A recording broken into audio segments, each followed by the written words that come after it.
Hello everyone, welcome back to my channel. दोस्तों नमस्कार। दोस्तों, जैसा कि बहुत सारे मित्रों का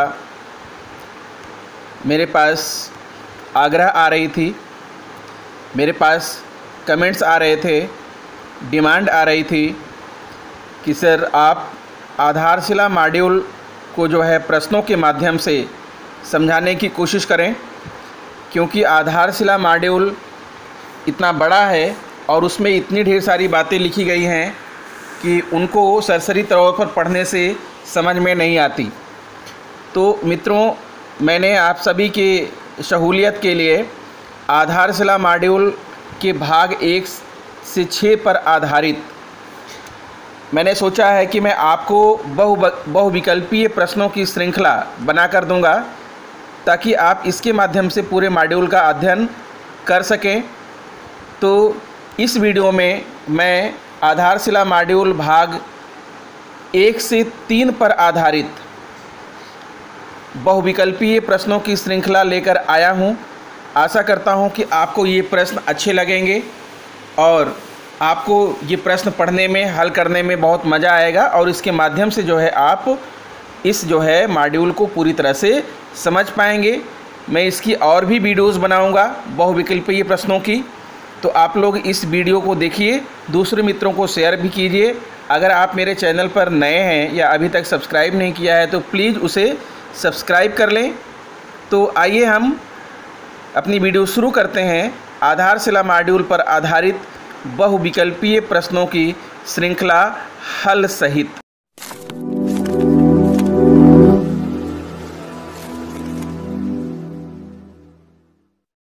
नमस्कार दोस्तों, आज मैं आपके लिए लेके आया हूँ स्पिरिट की तरफ से पोर्टेबल मिनी USB AC। जी हाँ दोस्तों, इसे आप बैटरी या फिर USB केबल से भी चला सकते हैं। इस प्रोडक्ट के छोटे होने की वजह से ही आप इसे कहीं भी कैरी कर सकते हो और इसके साइज़ पे मत जाना, इसकी हवा बहुत ही ज़्यादा अच्छी है, इनफैक्ट कूलर से भी अच्छी है, जो कि आपको इन गर्मियों के मौसम में ठंडा रखेगी। इस प्रोडक्ट का प्राइस ही इसे और ख़ास बनाता है, जो कि है 549 रुपये। जी हाँ दोस्तों, आज आपको ये प्रोडक्ट सिर्फ और सिर्फ 549 रुपये में मिल रहा है, जबकि इसकी मार्केट वैल्यू 1000 रुपये है। तो देर किस बात की है, तुरंत नीचे डिस्क्रिप्शन में जाइए और लिंक पे क्लिक करिए और इसे तुरंत ख़रीद लीजिए। आइए मित्रों, पहला प्रश्न देखते हैं। एक चीज़ मैं आपसे बताना चाहूँगा कि अगर आपको जो है आधारशिला मॉड्यूल, ध्यान आकर्षण या शिक्षण संग्रह से संबंधित वीडियोस को देखना है तो मेरे चैनल पर आप चले जाइए, चैनल को सब्सक्राइब कीजिए और चैनल की प्लेलिस्ट खोल लीजिए। वहाँ पर आपको डिपार्टमेंटल प्लेलिस्ट मिलेगी, वहाँ पर ढेर सारी वीडियो जिसकी हैं आप वहाँ पर देख सकते हैं। तो आइए हम अपनी ये वीडियो प्रारंभ कर रहे हैं। पहला प्रश्न है। प्रश्न पढ़ने के पहले मैं आपको बता दूं मित्रों कि मैंने इन प्रश्नों के आंसर वीडियो के लास्ट में दे रखा है, क्योंकि मैं यहाँ आंसर बता दूंगा तो आप सोचेंगे नहीं, मॉड्यूल्स को आप ठीक से अध्ययन नहीं करेंगे, पढ़ेंगे नहीं। तो पहले तो आप अपने आप इन प्रश्नों के उत्तर देने की कोशिश करिए, इन प्रश्नों के उत्तर ढूंढने की कोशिश करिए और इन प्रश्नों के माध्यम से मॉड्यूल को पढ़ने की कोशिश करिए। और लास्ट में मैंने जो है सभी प्रश्नों के आंसर दे रखे हैं, वहाँ से जो है आप आंसर देख लीजिएगा। लेकिन आपको प्रश्न पढ़ना है, उसके आंसर पढ़ने हैं और खुद सोचना है और इसके माध्यम से आपको मॉड्यूल का अध्ययन करना है। तो आइए हम अपना पहला प्रश्न शुरू करते हैं। 50 दिवसीय फाउंडेशन लर्निंग शिविर में सुनना, बोलना, पढ़ना, लिखना के लिए प्रतिदिन क्रमशः कितने कितने मिनट निर्धारित है। तो मित्रों, 50 दिवसीय फाउंडेशन लर्निंग शिविर की एक आपको जो है एक टाइम टेबल मिलेगा, एक समय तालिका मिलेगी। वहाँ पर आप ढूंढने की कोशिश करिएगा कि भाषा के जो 4 कौशल हैं, बोलना, पढ़ना, लिखना, सुनना, बोलना, पढ़ना, लिखना, इसके लिए कितने कितने मिनट का समय निर्धारित किया गया है। 4 विकल्प आपके सामने दिख रहे हैं, 10 मिनट, 35 मिनट, 25 मिनट, 20 मिनट, ये विकल्प ए है। विकल्प बी है 15 मिनट, 30 मिनट, 20 मिनट, 25 मिनट। विकल्प सी है 10 मिनट, 20 मिनट, 30 मिनट, 30 मिनट। और विकल्प डी है 20 मिनट, 20 मिनट, 30 मिनट, 20 मिनट। तो अब इसमें कौन सा विकल्प सही है? आप जो है आप इस मॉड्यूल के जो है 50 दिवसीय फाउंडेशन लर्निंग शिविर का जो समय तालिका है उसको खोलिएगा, वहाँ से आप इसका पता लगा सकते हैं। प्रश्न नंबर 2 है, बच्चे प्रतिशत की अवधारणा को जानते हैं। किसी संख्या का 5%, 10%, 25% की गणना कर लेते हैं। यह किस कक्षा का आकलन संकेतक है? ए कक्षा 3, बी कक्षा 2, सी कक्षा 4, डी इनमें से कोई नहीं। प्रश्न नंबर 3 है, लर्निंग आउटकम को और क्या क्या कहते हैं? अधिगम परिणाम, ए अधिगम परिणाम, बी सीखने का प्रतिफल, सी अपेक्षित दक्षताएं, डी उपर्युक्त सभी। प्रश्न नंबर 4 है, ELPS का सिद्धांत किस विषय के शिक्षण में सहायक है? ए भाषा, बी परिवेशी अध्ययन, सी गणित, डी उपर्युक्त सभी। आपको सोचना है मित्रों, आप इसका आंसर ढूंढिएगा और सही आंसर ढूंढने की कोशिश कीजिए। प्रश्न नंबर 5 है, गणित के जरिए बच्चे में कौन कौन से मानसिक कौशल विकसित होते हैं? गणित के जरिए बच्चे में कौन कौन से मानसिक कौशल विकसित होते हैं? ए श्रेणीकरण, बी समूहीकरण, सी तुलना, डी क्रमबद्धता, सी ई समस्या समाधान और एफ उपर्युक्त सभी। प्रश्न नंबर 6 है, लर्निंग आउटकम भाषा विकास के कितने बुनियादी पहलुओं पर आधारित है? फिर से प्रश्न सुनिए, लर्निंग आउटकम भाषा विकास के कितने बुनियादी पहलुओं पर आधारित है? ए 3, बी 5, सी 4 और डी 2। क्वेश्चन नंबर 7 है, प्रश्न संख्या 7 है, बच्चों में गणित विषय की विभिन्न अवधारणाओं की गहरी समझ हो, इसके लिए गणित विषय के शिक्षण के लिए कितने प्रमुख केंद्रित लर्निंग आउटकम तय किए गए हैं? विकल्प हैं A 3, B 5, C 4 and D 2। Question number 8 है, प्रश्न संख्या 8 है, गणित शिक्षण पूरी तरह से एक प्रक्रिया है। ए ज्ञात से अज्ञात की ओर बढ़ने की, बी सरल से कठिन की ओर बढ़ने की, सी मूर्त से अमूर्त की ओर बढ़ने की और डी अदृश्य से दृश्य की ओर बढ़ने की।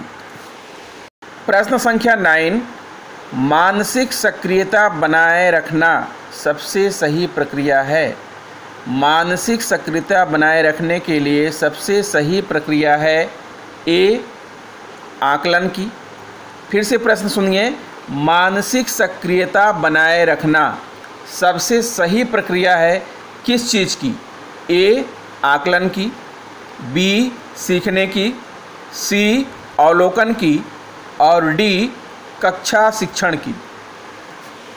प्रश्न संख्या 10, ERAC एक चक्रीय प्रक्रिया है जिसके केंद्र में है।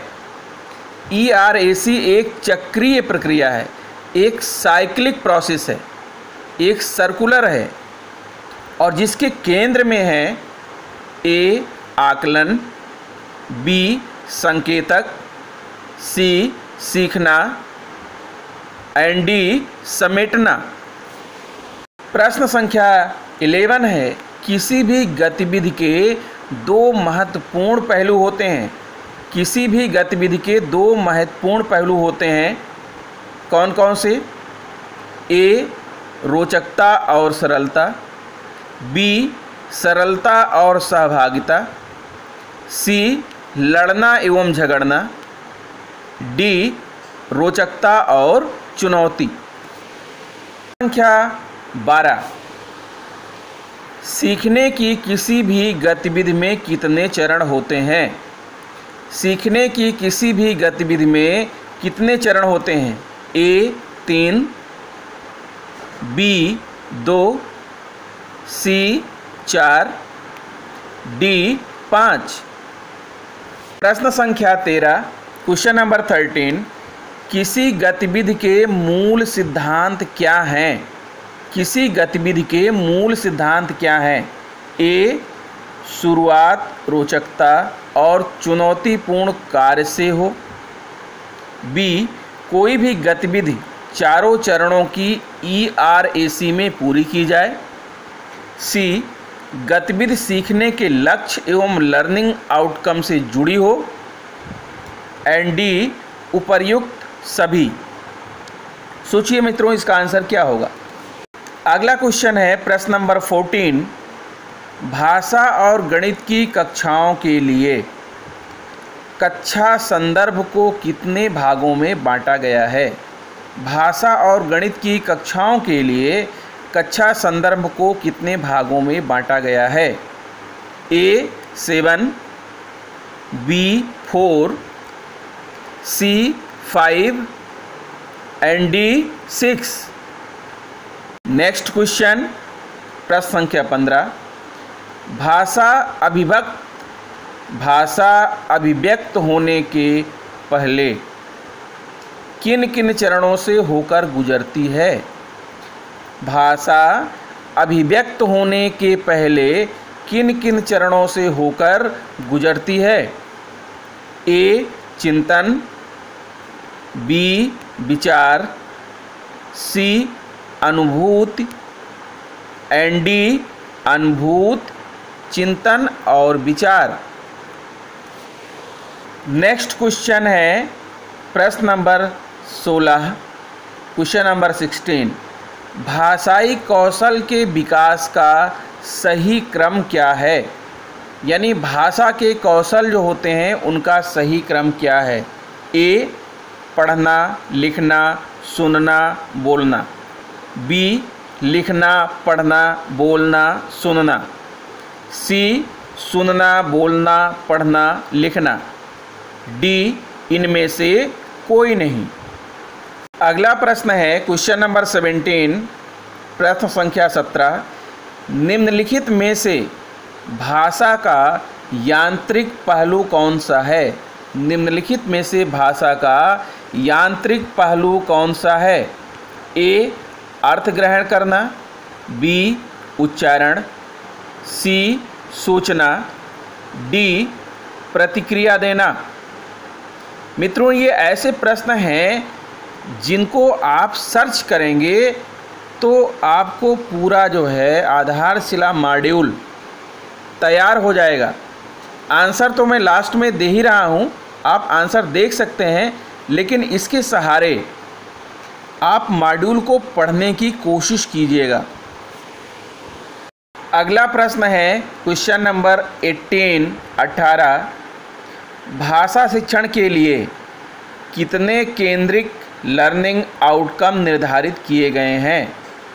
भाषा शिक्षण के लिए कितने केंद्रित लर्निंग आउटकम निर्धारित किए गए हैं? ए 4, बी 5, सी 3, डी 6। ढूंढिए और पता कीजिए। अगला क्वेश्चन है प्रश्न संख्या 19, बच्चों को शुरुआती दिनों में ध्वनि पहचान कराने के लिए प्रमुख रूप से कितने चरणों को अपनाने के लिए कहा गया है? मॉड्यूल में, आधारशिला मॉड्यूल में कितने चरणों को अपनाने के लिए कहा गया है? A 4, B 5, C 3 and D 6। Next question है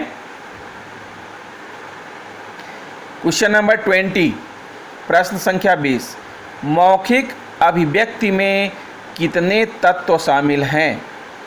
मौखिक अभिव्यक्ति में कितने तत्व शामिल हैं? ये मॉड्यूल में मिलेगा मित्रों। विकल्प हैं ए 4, B 5, C 3 एंड D 6। अगला प्रश्न है प्रश्न संख्या 21। पेयर समूह में, पेयर का मतलब है पेयर, पेयर का मतलब जोड़ी। तो ये शब्द जो है आपको ढूंढना है मॉड्यूल में कहाँ है। पेयर समूह में कार्य करने के लिए हर बच्चा एक सहयोगी चुन सकता है और 2 वाक्य की पहेली लिख सकता है। इसके लिए कितने मिनट का समय निर्धारित किया गया है। एक बार फिर से प्रश्न को सुन लीजिए। पेयर समूह में कार्य करने के लिए हर बच्चा एक सहयोगी चुन सकता है और 2 वाक्य की पहेली लिख सकता है। इसके लिए कितने मिनट का समय निर्धारित किया गया है। A 8 से 10 मिनट, B 6 से 8 मिनट, C 10 से 15 मिनट और D 5 से 7 मिनट। अगला प्रश्न है क्वेश्चन नंबर 22, प्रश्न संख्या 22।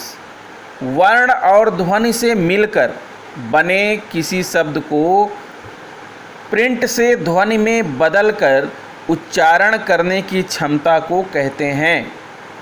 वर्ण और ध्वनि से मिलकर बने किसी शब्द को प्रिंट से ध्वनि में बदलकर उच्चारण करने की क्षमता को कहते हैं।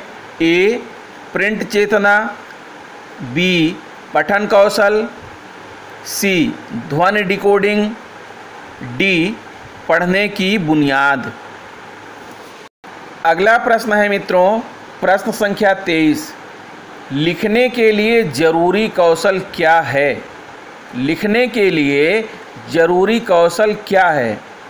A गत्यात्मक या मोटर कौशल, B भाषा संरचना संबंधी कौशल, C संज्ञानात्मक कौशल और D उपर्युक्त सभी। नेक्स्ट क्वेश्चन है प्रश्न संख्या 24। बच्चों में लेखन विकास के स्तर हैं। बच्चों में लेखन विकास के स्तर हैं। A उभरता लेखन, B शुरुआती परंपरागत लेखन स्तर, C मध्यवर्ती लेखन स्तर या संरचनाबद्ध लेखन स्तर, D प्रवाहपूर्ण लेखन स्तर और E उपर्युक्त सभी। सोचिए इसमें से कौन सा विकल्प सही है। अगला क्वेश्चन है क्वेश्चन नंबर 25, प्रश्न संख्या 25। आधारशिला मॉड्यूल में वर्ण पहचान में सहायक कितनी गतिविधियां दी गई हैं। आधारशिला मॉड्यूल में वर्ण पहचान में सहायक कितनी गतिविधियां दी गई हैं। A 15, B 13, C 27 और D 10। Next question question number 26, प्रश्न संख्या 26 है। आधारशिला मॉड्यूल के किस भाग में शून्य की अवधारणात्मक समझ दी गई है। आधारशिला मॉड्यूल के किस भाग में शून्य की अवधारणात्मक समझ दी गई है। A भाग 1, B भाग 3, C भाग 2, D भाग 6। नेक्स्ट क्वेश्चन है अगला क्वेश्चन है प्रश्न संख्या 27।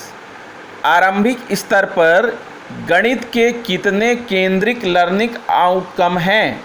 आरंभिक स्तर पर गणित के कितने केंद्रित लर्निंग आउटकम हैं। A 5, B 3, C 2 and D 6। Next question प्रश्न संख्या 28। गणितीय दक्षता विकास के कितने घटक दिए गए हैं। गणितीय दक्षता विकास के कितने घटक दिए गए हैं। A 5, B 3, C 7, D 6। खोजिए मित्रों।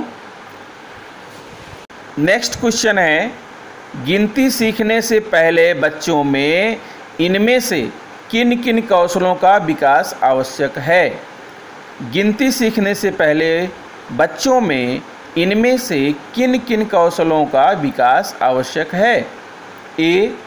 तुलना करना, छोटा बड़ा, लंबा मोटा, हल्का भारी, अंदर बाहर, ऊपर नीचे, दायां बायां, दूर पास। बी.